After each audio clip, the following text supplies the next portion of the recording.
Welcome to Suman TV. నేను మీ Suman TV Nag. So ఈ video కంప్లీట్గా చూడండి. అంటే ఇప్పుడున్న జనరేషన్ వాళ్ళకి ఏంటంటే లివింగ్ రిలేషన్ అనేది ఎక్కువ మంది ఇంట్రెస్ట్ చూపిస్తున్నటువంటి టాపిక్ అనమాట. చాలామంది దాంట్లో ఉన్నటువంటి వాళ్ళు కూడా ఉన్నారు. అది అందరికీ తెలిసిన విషయమే. దానివల్ల వచ్చేటువంటి పరిణామాలే మనం చూస్తూ ఉన్నాం. ఈవెన్ సెలబ్రిటీస్ కూడా అతీతం కాకుండా అది గొడవలుగా అయ్యి వైరల్ అయినటువంటి సందర్భాలు కూడా మనం చూస్తూ ఉన్నాము. అయితే నిజానికి లివింగ్ రిలేషన్లో ఉండేటువంటి వాళ్ళు ఒకవేళ వెళ్ళాలి అనుకుంటే కొన్ని టర్మ్స్ అండ్ కండిషన్స్లో ఏముంటే బాగుంటుంది, ఎలా అర్థం చేసుకుని ఒక రిలేషన్షిప్లోకి అడుగు పెట్టాలి అనుకునేది ఈరోజు మనతో పాటు రజితా మైనంపల్లి గారు ఉన్నారు. వారి మాటలను అడిగి తెలుసుకుందాం. నమస్కారం అండి. నమస్తే. నాకు చాలా విషయాలు అంటే అటు సైకాలజీ టాపిక్ కానివ్వండి, లేదంటే లైఫ్ స్టైల్కి సంబంధించింది కానివ్వండి, ఏది మీరు మాట్లాడినా కూడా అందులో ఒక పర్ఫెక్ట్ అనాలిసిస్ అనేది ఉంటుంది, నో డౌట్. అండ్ మీరు కౌన్సిలింగ్ ఇచ్చేటప్పుడు కూడా జడ్జిమెంట్ చాలా పర్ఫెక్ట్గా ఇచ్చి కట్ చేసేస్తారు. షార్ప్ కట్ అనేది ఒకటి ఉంటుంది, మంచి సొల్యూషన్ ఇస్తారు. కమింగ్ టు దిస్ సబ్జెక్ట్, లివింగ్లో ఉన్నప్పుడు నిజంగా ఎంటర్ అయ్యేటప్పుడు ఎలాంటి టర్మ్స్ అండ్ కండిషన్స్ పెట్టుకోవాలంటారు? సో బేసికల్గా నేను లివిన్లో ఉండేటప్పుడు అని డైరెక్ట్గా అడిగారు కాబట్టి అదేదో నేను ఆమోదించేసి దానికి ఒక కండిషన్స్ చెప్తున్నానే ముందు ఫాస్ట్గా నేను అసలు చెప్పాలంట రిలేషన్షిప్ గురించి కూడా చెప్పాలి. ఎందుకంటే అసలు మీరు ఆ క్వశ్చన్ అడిగారు ఎలాంటి టర్మ్స్ అని పెట్టుకోవాలి అని అడిగారు. కానీ పెళ్ళి అన్నప్పుడు ఎలాంటి టర్మ్స్ పెట్టుకోవాలని ఎవరు అడగరు. ఎందుకు అనంటే మీకు మ్యారేజ్ అనే ఆమోదం ఉన్నది కాబట్టికే అసలు దాన్ని క్వశ్చన్ అయ్యరు. ఇది ఆమోదం లేదు అని అక్కడే ఒక నెగిటివ్గా మీరు వచ్చేస్తుంది. అంటే వద్దు, ఎందుకు, live in relationship is not our culture అనే ఒక సమాజంలో ఉన్నాము మనము, మన కల్చర్ అది, డౌటే లేదు. అయితే ఇప్పుడు మరి ప్రజెంట్ ట్రెండ్ అది పోతుంది కదా మేడం, మరి దానికి జరుగుతున్నాయి, మనం ఆపినా ఆగట్లేదు. దీనికి పరిణామాలు చాలా పర్యవసనాలు బ్యాడ్గా వినిపిస్తున్నాయి. మనం ఎప్పుడు చూసినా ఒక ట్రెండింగ్ టాపిక్లో ఇది ఒకటి నడుస్తుంది. ఫ్రమ్ నార్మల్ పీపుల్ బయటికి రాకపోవచ్చు, కొల్లలు ఉండొచ్చు, కానీ మన సెలబ్రిటీస్వి బయటపడి రోజుకు అదే తంతు నడుస్తోంది. సో దీంట్లో ఎవరిని తప్పు పట్టాలి, ఎందుకు తప్పు పట్టాలి అని ఒకళ్ళ మీద ఒకళ్ళు బట్టగాల్చి మీద వేసుకుంటారంటారు కదా. ఒక అందమైన రిలేషన్ స్టార్ట్ చేద్దాం అనుకొని అలా కలిసి ఏ బంధము ఏ ఆమోదము సొసైటీ నుంచి పేరెంట్స్ నుంచి లేకున్నా కూడా ఒక అడుగు ముందుకేసి స్టార్ట్ చేసిన వాళ్ళు ఆ రిలేషన్లోకి ఎంటర్ అయ్యాక పరిపరివదాల ఏదైనా కానివ్వండి, ఆ బయటికి వచ్చేటప్పుడు చాలా ఒక పూరా ఇది ఉంటుంది కదా, అంటే షిట్ పోతాం కదా ల్యాబరేటరీ, దాంట్లో నుంచి వచ్చినట్టు బిహేవ్ చేస్తున్నారు. అంటే స్మూత్గా వస్తున్నారా? నువ్వు వెళ్ళేటప్పుడు ఒక పూల గార్డెన్లోకి వెళ్ళినట్టు ఇప్పుడు బటర్ఫ్లైస్ అసలు ఒకరికొకరు విడిచి ఉండలేము అనే ఉద్దేశంతో వెళ్ళడం జరుగుతుంది. వెళ్ళడానికి అసలు కారణం ఏంటి? లివింగ్ రిలేషన్షిప్ మాకు అర్థం చేసుకోవాలి, కంపాటబిలిటీ చెక్ చేసుకోవాలి, అవునా, తర్వాత ఫైనాన్షియల్గా మేము సెట్ అవుతామా లేదా చేసుకోవాలి, తర్వాత మాకు ఇద్దరికి గొడవలు వస్తే అసలు సర్దుకుపోగలుగుతామా చేసుకోవాలి, ఉన్న బాండ్ని కలిసి ఉంటే స్ట్రాంగ్ చేసుకోవాలా అనే ఉద్దేశంతో స్టార్ట్ చేస్తున్నారు. అవునా కాదా? అవును. అసలు స్టార్ట్ చేసే విధానం అది కన్విన్స్ చేయడం. ఎమోషన్స్ కి వెళ్ళిపోయి చాలా మంది లివింగ్ రిలేషన్ లో నావాడు, నాకు కావాలి, లేదు అనుకుంటే ఈ పిల్ల నాది అనేటువంటి ఎమోషన్స్ మీదే ఒక టెంపరీ సాటిస్ఫాక్షను అది ఇచ్చేటువంటి బలం వల్ల వెళ్ళిపోతూ ఉన్నారు. కానీ మీరు ఇందాక చెప్పినట్లు ఇట్స్ మోర్ దెన్ షిట్ అని. నిజంగా ఇప్పుడు నేను ఏదో పెద్ద గేమ్ ఎంత దారుణంగా ఉంది అని అంటే నిజంగా పెళ్లి వ్యవస్థ అంత గొప్పది. ఇప్పుడు నేను ఓల్డ్ జనరేషన్ కాదు, నేను పాత జనరేషన్ కాదు, నేను మీకు తెలుసు, నేను మోడర్న్ గా థింక్ చేస్తా. నేను మోడర్న్ గా థింక్ చేయటంలో you know better, that's why I will connect to the younger generation. I will understand their pain, I will give that space, I will give that freedom, but everything in a line. ఆ line cross అయినప్పుడు దాన్ని freedom అనరు, దాన్నే బరితెగించడము అంటారు. అది సమాజంలో పెళ్ళి. ఇప్పుడు మీరేమంటున్నారు, ఈ మనిషి నాకు నచ్చాడు, మేమిద్దరం కలిసి ఉండాలని డిసైడ్ అయ్యారు. కలిసి ఉండాలని డిసైడ్ అయినప్పుడు ఏ రిలేషన్ అన్నా కానివ్వండి, ఇన్ని అంటే మనం పుట్టినప్పటి నుంచి 27-28 ఏళ్ళు పెళ్ళిలోకి వస్తున్నాం, 25 ఏళ్ల వరకు 25 ఏళ్లలో నువ్వు గమనించినంత వరకు కంపాటబిలిటీ ఇంట్లో వాళ్ళతో ఉంటుందా? గొడవలు కావా? అమ్మ నాన్నకు అవుతాయి, వాళ్ళదో 40 ఏళ్ల చరిత్ర ఉంటుంది, అవునా? నీకు అమ్మకి అవుతుంది. అసలు ప్రొద్దున లేస్తే తినిపించే అమ్మకి నీకు, నువ్వు పెద్దగా ఎదిగాక వాయిస్ రైజ్ చేస్తున్నావు, నాన్నకి నీకు అవుతుంది. పక్కింటోళ్ళకి జీవితాంతం ఉంటామని ఇల్లు కట్టుకున్నోడికి కూడా పక్కన మాట్లాడకుండా ఉండాల్సి వస్తుంది ఇంట్లో. ఇలాంటి ఒక సమాజం అంటేనే it's understanding, it's adjustment, it's commitment. ఇలాంటి పదాలతోటి ముందుకు వెళ్ళాల్సిందే. మనం ఉన్న సొసైటీ మానవ సహజమైన బంధాలు ఇవన్నీ. అలాంటి దానికి నువ్వు నేను టెస్ట్ చేస్తా అనుకుని వెళ్తా ఎలా ఉంటుంది చెప్పండి? నేను ఏం టెస్ట్ చేస్తావు? నువ్వు టెస్ట్ చేసావు, తీసుకున్నావు, అంతెందుకు మండి. మీరు ఎక్కడికైనా వెళ్ళి టెస్ట్ చేస్తారు, ఒక లైట్ వెలుగుతుందా లేదా అని టెస్ట్ చేస్తారు. కొంతమంది ఇస్తారు ఆఫరు, టెస్ట్ చెయ్యండి, ఇట్లా వెలిగి చూసుకోండి అంటారు. ఇంటికి వచ్చాక అది ఫెయిల్ అయితే ఏం చేస్తావు? నీకు అర్థమైందా? దాన్ని ఏం చేస్తావు? రిపేర్ చేయించుకుంటావు. ఎందుకంటే డబ్బు పెట్టేసావు, చెప్తుంటే చాలా డీపర్ మీనింగ్ అర్థం. That's what I want you anyone. అట్లా ఉండదు బాస్, అట్లా ఉండదు. నువ్వు ఇట్లా ఇప్పుడు రిటర్న్ చేసే పాలసీలు పోయినాయి. నో రిటర్న్ పాలసీ అని వాడు రాసిస్తాడు నీకు. ఇక్కడ నువ్వు ఒక ఆలోచన ఏంటి? ఇప్పుడు నువ్వు తీసుకొచ్చి రిపేర్ చేయించుకుంటాడా, చేయించుకోడా, అయిపోయింది. ఆ రిపేరే ప్రతి ఒక్క రిలేషన్లో అవసరము. అలాంటిది ఈ లివ్ ఇన్ రిలేషన్లో వచ్చేసరికి మీరు అడిగినట్టు ఈ పాజిటివ్ చెప్పాను నేను. అసలు వీళ్ళు ఎందుకు మొదలు పెడుతున్నారు? Negative consequences. పేరెంట్స్ ఆమోదం ఉంటుందా? ఉండదు. ఉంటుందా? సొసైటీ ఆమోదం ఉంటుందా? నువ్వు నేను బరాబర్గా ఇట్లా ఒక రెంట్ దాంట్లోకి వెళ్ళావు, వెళ్ళి మీరిద్దరూ ఇట్లా అంటే ఏరి మీ ఆయన అంటే కాదు లివ్ ఇన్లో ఉన్నానగా నా పక్క అందిప్పేస్తారు. నీ మీద ఒక రకమైన ఇట్లా చూసుకుంటారు. When you are there you are not added as a normal person. విమెన్కి ఇట్ ఈస్ ఎ రియల్లీ చాలా బరువెక్కిన డిసిషన్ బా. తనను ఆమోదించడం. అలాంటి గ్యాంగ్లో నిన్ను ఈజీగా one more chill pill babes అని చూస్తారేమో కానీ నార్మల్ ఫ్యామిలీస్లో they will be roll their eyes, కళ్ళని ఇలా తిప్పి ఓ అని చూసే ఒక్క డేంజరస్ రిలేషన్. నువ్వు ఒక్క రిలేషను ఉంటుందా ఊడుతుందా, కొనసాగిస్తామా లేదా అనే దానికోసము సమాజానికి ఎదురవుతే ఎలాగ? నువ్వు సమాజానికి ఛాలెంజ్ చేస్తే ఎట్లా? కన్న తల్లిదండ్రులను తల వంచుకునేటట్టు చేస్తాగా ఎలాగా? అర్థమవుతుందా? లీగల్ కన్సిడరేషన్ ఎక్కడుంటుంది? ఇప్పుడు నువ్వు సంపాదించారు, ఇద్దరు కలిసి సంపాదించారు, ఇద్దరు కలిసి సంపాదించాక అసలు పెళ్లి చేసుకున్న వాళ్ళకే దిక్కు లేదు. ఏమో ఆస్తి వస్తుంది ఏందని కొట్లాడుకోవడానికి. ఈ లీగల్ రిలేషన్లో డబ్బు ఉన్నదనుకోండి, వాళ్ళకి ఏమైనా ఒక అధికారం ఉంటుందా? నాకు ఇవ్వు డబ్బు, అది ఎంత చిచోరా అవుతుంది చెప్పండి. So negative consequences are very bad. అన్నిటికంటే బ్యాడ్ ఏంటంటే బ్రేకప్ అయినప్పుడు ఎమోషనల్ ఇన్వెస్ట్మెంటా, టైం ఇన్వెస్ట్మెంటా? యంగ్స్టర్స్కి, మై డియర్ పిల్లలకి, ఒరే బాస్ అట్లా కాదు, నీకు ఈ పిల్ల నచ్చింది, ఈ పిల్లాడు నచ్చిండు, కింద మీద ఎవడైనా సరే కొట్టుకున్నాకనైనా మళ్ళా కౌగులించుకునైనా సరే కలిసి ఉందాం అనే దమ్మున్నప్పుడు గో ఫర్ ఎ మ్యారేజ్. అంత నచ్చినప్పుడు గో ఫర్ ఎ మ్యారేజ్. నిలబడాలి వాస్, నీకు నచ్చిన దానికోసం నిలబడాలి. Go for a wedding which is against of నీ పేరెంట్స్కి నచ్చలేదు అయినా పెళ్లి చేసుకో, దమ్ముండి చూపించుకో. కానీ ఇదేంది? ఆ పిల్లను త్రిశంకు స్వర్గంలో పెట్టి, లేదా ఆ పిల్ల ఈ పిల్లగాన్ని త్రిశంకు స్వర్గంలో పెట్టి, ఈ తుమ్మితే ఊడిపోయే ముక్కు దానికోసము ఎవరితో ఫైట్ చేస్తున్నారు? What the non sense is happening? Is the decision is correct or not? అందులో ఒకటి అసలు ఏమన్నా ఒక ఫాల్స్ సెక్యూరిటీ కదా.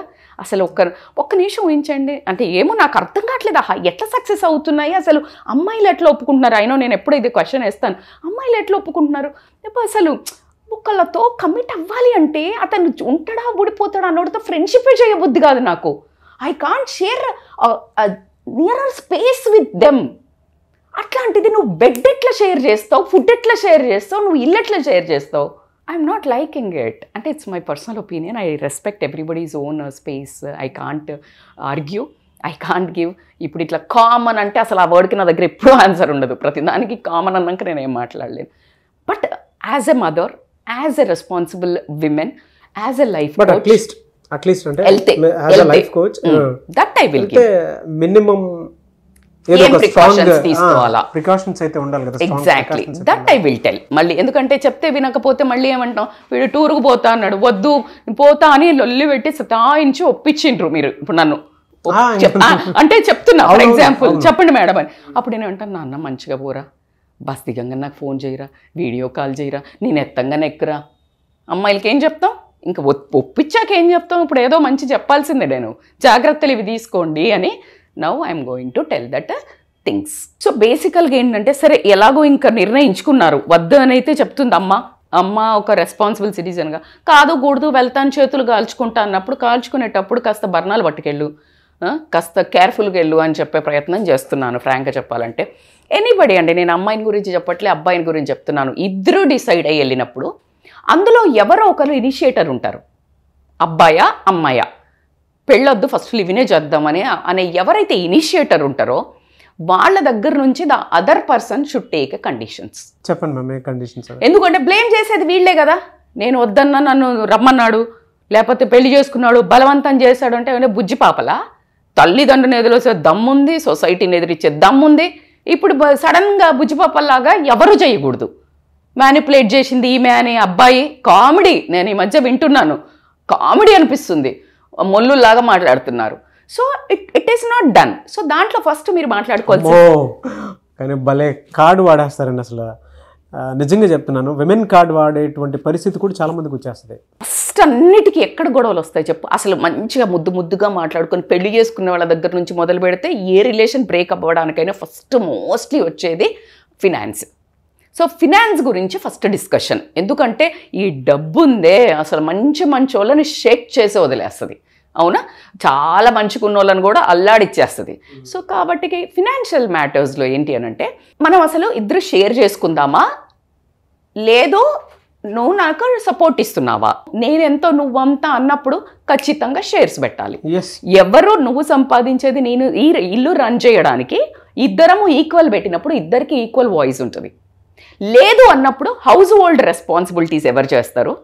ఎందుకు అంటే రేపు పొద్దున ఎంటర్ అయిన తర్వాత ఈ అబ్బాయి ఏం చెయ్యడు, లేకపోతే అమ్మాయికి ఏం రాదు, ఏం నువ్వు నన్ను బాగా చూసుకుంటా అని తీసుకొచ్చినావు, ఈ డబ్బులు పెట్టి ఇది కొనిస్తా అన్నావు అది కొనిస్తా అన్నావు అని అమ్మాయిని తీసుకొస్తాడు. నిన్ను ఇట్లా చూసుకుంటా అట్లా చూసుకుంటా ఫ్లర్టేషన్షిప్లో మొదలుపెట్టి ఈ రిలేషన్ ఎందుకు స్టార్ట్ అయిందో కూడా క్లారిటీగా తెలియాలి. ఇప్పుడు ఈ పాయింట్స్ అన్నీ ఏదో ఇద్దరం చెమ్మచక్క ఎంజాయ్ చేద్దామో ఫ్లర్టేషన్షిప్ అనుకునే వాళ్ళకు ఇవి నా పిచ్చిగా అనిపిస్తాయేమో. ఇద్దరం టైం పాస్ చేద్దాము సిచ్యుయేషన్షిప్, అర్థమైందా? టైం పాస్ వెళ్ళిపోదాం అనుకునే వాళ్ళకి నేను చెప్పడం లేదు. ఎమోషనల్గా దీన్ని మెచ్యూర్ చేస్తూ ముందుకు తీసుకెళ్దాము. ఎవరినెవరు బ్లేమ్ అవ్వద్దు, ఎవరినెవరు బ్లేమ్ చేసుకునే గేమ్ వేసుకొని రోడ్డు మీద పడి లాస్ట్కు మీరు ఇష్టపడి పెట్టుకున్న పేరు లివింగ్ రిలేషన్ని చెప్పి చెత్తకుండి అని ఈ పెద్దోళ్ళు ఎవరైతే ఆమోదించట్లేదో వాళ్ళకు మీరే రీజన్ ఇస్తున్నారు. you're getting my point. So కాబట్టికే then when you are trying to convert into a very healthy relation, at least బయటకు వచ్చేటప్పుడు కూడా సేఫ్గా ముడిని అలా తీసుకొని వచ్చేటట్టు, అంటే ఇట్లా ముడికి పడకుండా మామూలుగా ఓపెన్ చేసి వచ్చేటట్టు ఉండే రిలేషన్స్. సో పనులు ఏం చేద్దాము అంటే హౌస్ హోల్డ్ రెస్పాన్సిబిలిటీస్, నువ్వు రేపు పొద్దున నువ్వు చేస్తలేవు నేను ఎందుకు చేస్తా నీకు అని అంటే అసలు చెంతది అది. అసలు నువ్వు ఫస్ట్ మాట్లాడుకోవాల్సిందే. అలా కాకుండా స్పేస్ ప్రతి ఒక్కళ్ళకి ఈ మధ్యలో the most favourite, it's me time, it's a personal space, it's a privacy. పొట్టేగాడు కూడా అంటున్నాడు, అంటే లైక్ ఇప్పుడు మాట్లాడకమ్మా ఇప్పుడు కాదు అంటున్నాడు. ఇంక నువ్వు ఇంత పెద్ద గాడిదలా పెరిగిన మనకి ఎంత కావాలో ప్రైవసీ? అసలు ఫోన్ ఇంకోటి ముట్టుకోవద్దంటే వాడికి ఓకేనా? ఆ అమ్మాయి ఫోన్ ముట్టుకోవద్దు నెంబర్ ఇయ్య అంటే ఓకేనా? రేపు పొద్దున అమ్మాయి ఇట్లా ఎప్పుడో రాత్రి 11ంటికి 12ంటికి నుంచి యాడ్ చేసుకుంటుంటే ఏంటి అంటే నువ్వెవడు అడగడానికి పక్క రోజే you got it. So that space ఎంత కావాలి నీకు, నీకు మీ టైం ఎంత కావాలి? లేదు అని అంటే ఇంటికి ఎవరు రావచ్చు రాకూడదు, నీ లైఫ్ స్టైల్ ఏంటి? నువ్వు పొద్దున లేచి ఎక్సర్సైజ్కి పోయి హెల్దీ ఫుడ్ తినే బ్యాచా? 12ంటి దాకా వండుకొని ఎవరు పడితే ఇంటికి వాళ్ళు రాత్రి పార్టీలకు వచ్చేసి నువ్వు ఫుల్ డ్రింక్ చేసి పడుకునే బ్యాచా? ఆ అమ్మాయికి చాలా సంస్కారంగా పద్ధతిగా ఉండాలన్నాడు, ఎప్పుడో లేస్తున్నాడు ఎప్పుడో చేస్తున్నాడు. So you need to understand that lifestyle హ్యాబిట్స్లో నీకు అంత దూరడం ఇష్టమా? అట్లా కొంతమందికి యక్ అని అంటారు. సో దట్ ఎమోషనల్ అతనికి మన ఇద్దరం ఒకటి కదా అంటాడు, చల్ అంటది అమ్మాయి. అనగానే చివుక్కుమంటుంది మనసు. అక్కడ ఓకే ఎక్కడో బ్రేక్ పడుతుంది. If that person is so emotional attached, this girl is not, otherwise ఈమెట్లా ఆయన కాదు, ఎక్కడుంటుంది చెప్పండి? సో ఈ discussion is a very very important. అట్లా కాకుండా కాన్ఫ్లిక్ట్ రిజల్యూషన్ టెక్నిక్స్ కనుక్కోవాలి. ఫస్టే అనుకోవాలి, చూడరా బాబు నాకు సర్రమని ఎక్కుద్ది, నువ్వు కాస్త పక్కకి వెళ్ళాలి. ఆయనకి ఎక్కంగానే ఈమె ఎత్తేసి ఆమె ఎత్తేస్తే అసలు అక్కడ రెజల్యూషన్ టెక్నిక్ ఏముంది? అంటే కొన్ని ట్రిగర్స్ని అనే యావరేజ్ వీళ్ళిద్దరు రిలేషన్షిప్లో స్టార్ట్ అయ్యేటప్పుడు యావరేజ్ ట్రిగర్స్ కొన్ని ఉంటాయి. ఎదుగో యావరేజ్గా చూస్తే నాకు కొన్ని విషయాలు నచ్చదు వద్దు అనుకున్నప్పుడు వాటి మీద ఎప్పుడు నువ్వు క్వశ్చన్ చేయకు, మాట్లాడద్దు. ఎందుకంటే నేను బయట 100 రకాల పనులతోటి లోపలికి వస్తాను. ఎగ్జాక్ట్లీ నేను రిలేషన్షిప్లో ఉన్నాను అనుకుంటే, మా ఇంట్లో వాళ్ళని వదిలేసి ఇక్కడికి వచ్చాను అని అంటే కొన్ని ట్రిగర్స్ ఉంటాయి, కొన్ని సెంటిమెంట్స్ ఉంటాయి. వాటిని ఎప్పుడూ కూడా నువ్వు టచ్ చేయదు, నేను టచ్ చేయను. ఎందుకంటే అక్కడే కాన్ఫ్లిక్ట్స్ వస్తాయి. కాన్ఫ్లిక్ట్ రెజల్యూషన్ టెక్నిక్స్ మాట్లాడుకోవాలా. పెళ్లిలో అనుకోండి, పెళ్లిలో అందుకే కదా ఆమోదం. అమ్మకు తెలుసు వీడు ఎక్కడ తిక్కలోడు అని. మన ఇంట్లో అమ్మ నాన్నకు తెలుసు అమ్మాయి ఇది ఏ టైపు ఖర్చు పెట్టిద్దా అని. గొడవ అయినప్పుడు వీళ్ళు ఆమోదం చేసి సంబంధాలు చూస్తారు. ఓకే, దీన్ని కంట్రోల్ చేయడానికి బాబుకి అత్తయ్య ఇట్లా చేశాడు, మేము గొడవ పెట్టుకున్నాం అనగానే వాడికి కోపం ఇట్లా పోద్దమ్మా, నువ్వు ఇట్లా చెయ్యి అని చెప్తుంది పెళ్ళిళ్ళో. ఇక్కడ లేదు కదా. సో నువ్వే అడ్మిట్ అవ్వాలి, నేను ఈ బ్యాచ్ నాకు ఇది అని. Okay, so you need to develop that conflict resolution techniques. అట్లా కాకుండా కెరియర్ గోల్స్ ఏంటి, రేపు పొద్దున మన లైఫ్లో ఏంటి అనేది డిస్కస్ చేయాలి. Let us assume career goal. ఈయన పరిగెడుతున్నాడు, ఆవిడికి ఇష్టం లేదు, లేకపోతే ఈవిడ పరిగెడుతుంది, ఆయన ఏంటి అనుకుంటాడు అది. లేకపోతే పిల్లలు, పెళ్ళి చేసుకుందామా, ఈ రిలేషన్కి ఫ్యూచర్ ఏంటి, పెళ్ళి పిల్లలు. నాకు ఈ మధ్య తెలిసిన ఒక ఇంపార్టెంట్ కౌన్సిలింగ్ వచ్చింది. పెళ్ళి అసలు పేరెంట్సే చేశారు, కానీ పిల్లలు వద్దంటున్నాడు ఆయన. 7-8 years ఉంది, టోటల్ ఇట్లా ఆగిపోయారు, నాట్ రెడీ అంటాడు. సో ఇంకా దీనికైతే దిక్కు దివాన ఉండదు. సో కాబట్టికే you need to understand, like you need to, and ఇద్దరు కలిసి డ్రీమ్స్ ఏంటి, ఫ్యూచర్ని ఎక్కడికి తీసుకెళ్లాలా, డ్రీమ్స్ ఇది మాట్లాడుకోండి. అట్లాగే ఇంకా చెప్పాలి అంటే ఇది చాలా ఇంపార్టెంట్ పాయింట్, లీజింగ్. అంటే ఇప్పుడు లీగల్ పాయింట్స్ ఏంటంటే, ఇప్పుడు ఇద్దరు కలిపి ఫర్ ఎగ్జాంపుల్ మంచి మొమెంటంలో ఉన్నారు, మంచి రోజీ ఉంది, ఇద్దరు కలిసి డబ్బులు ఒక దగ్గరే పెట్టుకుందాం అనుకున్నారు, ఇద్దరు కలిసి ఫ్లాటో గీటో కొనుక్కున్నారు. కాన్ఫ్లిక్ట్ వస్తే అగ్రిమెంట్స్, ఇద్దరు ఓనర్షిప్ ఎవరిది అగ్రిమెంట్. ఎందుకంటే గెట్ అవుట్ అంటాడు, లేకపోతే ఈమె పేరు మీద ఉంటే గెట్ అవుట్ అంటది. So you need to discuss. ఇలా మనకైతే ఇది విడిపోతామా లేదా అని, కలిసి ఉంటామా లేదా అని డిస్కస్ చేసేదే కదా. ఓపెన్గా డిస్కస్ చేయండి బై. ఎట్లా అయితే మనం ఎవరు ఏది ఉంచుకుందాము, బిలాంగింగ్స్ ఎవరు ఏం పొసెసింగ్స్ ఏముంటాయో ఇవి నువ్వు తీసుకెళ్ళి నేను తీసుకెళ్తా, లేదు ఇది అమ్ముకొని ఇద్దరం పంచుకుందాము. క్లియర్ పేపర్ రిటర్న్, చాలా క్లీన్గా. దరిద్రం ఏంటంటే అసలు ఇట్లాంటి డిస్కషన్స్ చేయొచ్చే రిలేషనే ఉండకూడదు, కానీ పెట్టుకున్నారు కాబట్టి let's be very clean and clear. And the last but not the least, నీకు ఎంత ఎమోషనల్ నీడ్ సపోర్ట్ అవసరం ఉంటుంది, నువ్వు మాటికి చిన్నదానికి ఏడుస్తావా, నీకెంత ఎంటర్ అవ్వాలి ఆయన నీకు స్పేస్ అనే ఒక ఎమోషనల్ బాండింగ్ లాస్ట్కే రావడం జరుగుతుంది. ఎందుకంటే దీనికంటే ఇవన్నీ ఎక్కువ రోల్ ప్లే చేస్తాయి. ఎందుకంటే దీని మీద కాన్ఫిడెన్స్ లేని రిలేషన్ కదా, ట్రై చేస్తామని తెచ్చుకుంది కదా, అది కొంచెం ఇట్లా సిర్రు అనగానే తీసుకుపోయి రిటర్న్ ఇస్తాం. అదే మనం కొనుక్కున్నాం అనుకో, దాన్ని కింద బట్టేసి సిర్రు అనకుండా ఏదో ఒకటి, like we try to protect it. So కాబట్టి ఈ రిలేషన్ స్టార్ట్ చేయకముందు నేను ఫస్ట్ చెప్పినప్పుడు పాజిటివ్ ఎంత అనుకున్నారో దానికంటే నెగిటివ్ కాన్సిక్వెన్సెస్ ఉన్నాయి. వెళ్ళదలుచుకున్న వాళ్ళు మాత్రం ఇంతే గ్రేస్ఫుల్గా మీరు ఎంటర్ అవుతున్నప్పుడు, ధైర్యంతో వెళ్తున్నప్పుడు అంతే బ్యూటిఫుల్గా, అంతే దాన్ని వాల్యూని మీరు తగ్గించకుండా బయటికి రండి. రావకుండా ఇట్లా ఇట్లా గలీజ్గా ఎంత అంటే ఒక మంచి హీరోయిన్ రేంజ్లలో ఉన్న వాళ్ళు కూడా బట్టగా ఇట్లా కాల్చి మీదేసుకొని ఎంత చిల్లరగా బిహేవ్ చేస్తున్నారో మనం చూస్తూనే ఉన్నాం ఈరోజు. అలా చేసుకుంటూ బయటపడని వాళ్ళు ఎన్నో మంది ఉండుంటారు. అవునండి, అంటే చాలా మంది ఈ టర్మ్స్ అండ్ కండిషన్స్ తెలియకే జీవితాలని నాశనం చేసేసుకొని బట్ట కాల్చి మీదేసుకుంటున్నారు. అవునా? కొంతమంది మీ అపాయింట్మెంట్ కోసం అడిగేటువంటి వాళ్ళు ఉంటారు. సో పర్సనల్ అపాయింట్మెంట్ కావాలి అనుకుంటుంటారు. మిమ్మల్ని అప్రోచ్ అవ్వాలంటే ప్రాసెస్ ఏంటి, దీనికి సొల్యూషన్ ఇస్తారా? తప్పకుండా అండి. ఎందుకంటే this is a major important. ఎందుకంటే అమ్మాయి ఏమన్నా అంటే విక్టిమ్ కార్డ్ ప్లే చేస్తాము అంటే మంచోళ్ళ గురించి మాట్లాడలేదు. అంటే నన్ను వాడుకున్నాడు అంటే నువ్వు వాడుకోవడానికి వెళ్ళిపోయావు కదా, వాడుకుంటాడు, ఎవడైనా వాడుకుంటాడు, వాడుకున్నోడికి వాడుకున్నంత. అబ్బాయి అంటాడు నా ఆస్తి అంత రాయించుకుంది, నా ఆస్తి ఎంత దొబ్బింది అంటే పుణ్యానికి వస్తుందా?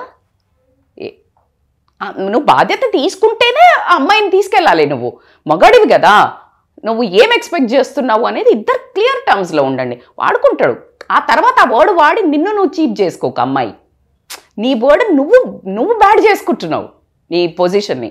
ఎలా అంటే అలాంటప్పుడు మీరు అపాయింట్మెంట్ ఇస్తారా? తప్పకుండా అండి, దే కెన్ కాంటాక్ట్ అస్. ఎందుకంటే before going in to the relationship I think both needs a counselling. To premarital counselling విన్నాము, ఇప్పుడు ప్రీ లివింగ్ రిలేషన్షిప్ కౌన్సిలింగ్ కూడా తీసుకుని ఒకరి వ్యూస్ వాళ్ళు అసలు ఏం ఎక్స్పెక్ట్ చేస్తున్నారు అనేది మూడో మనిషికి చెప్పినప్పుడు నిజాలు వస్తాయి.